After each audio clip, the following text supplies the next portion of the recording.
La santé avec le coup d'envoi demain du SIDAction, 3 jours de présence et d'appel aux dons sur les principales chaînes de radio et de télévision. Voici ce soir l'une des raisons d'espérer. L'Afrique subsaharienne, vous le savez, concentre 2/3 environ des cas recensés dans le monde.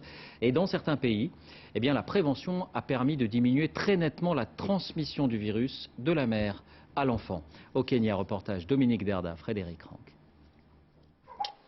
À ses amis, elle a fait croire que c'est parce qu'elle n'avait pas assez de lait pour allaiter son fils qu'elle utilisait du lait en poudre. La vérité, c'est qu'elle est séropositive et qu'elle avait peur de le contaminer si elle lui donnait le sein. Ici, aujourd'hui encore, les porteurs du virus du sida sont des parias. Voilà pourquoi elle n'a pas voulu nous dire son nom et nous a demandé de cacher leur visage. Si jamais quelqu'un, un voisin apprenait que je suis séropositive, il s'empresserait de le répéter à tout le monde.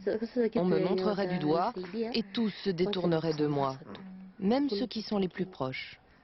À l'hôpital catholique de Nazareth, sur les hauteurs de Banana Hill depuis bientôt 5 ans, on met tout en œuvre pour tenter de réduire les risques de transmission du virus de la mère à l'enfant.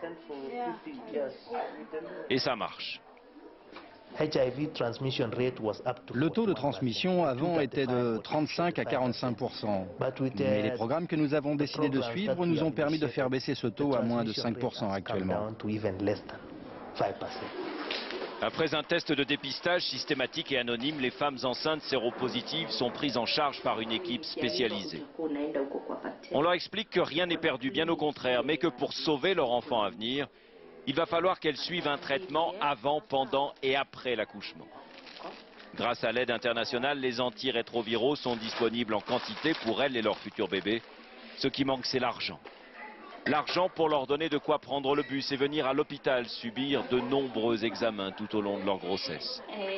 L'argent pour qu'elles accouchent par césarienne plutôt que par les voies naturelles, c'est plus sûr. L'argent enfin pour payer le lait en poudre que ces femmes souvent ont bien du mal à s'offrir.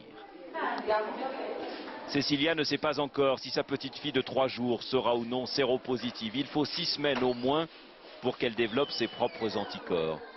Mais elle a confiance et nous le dit sans crainte, à visage découvert.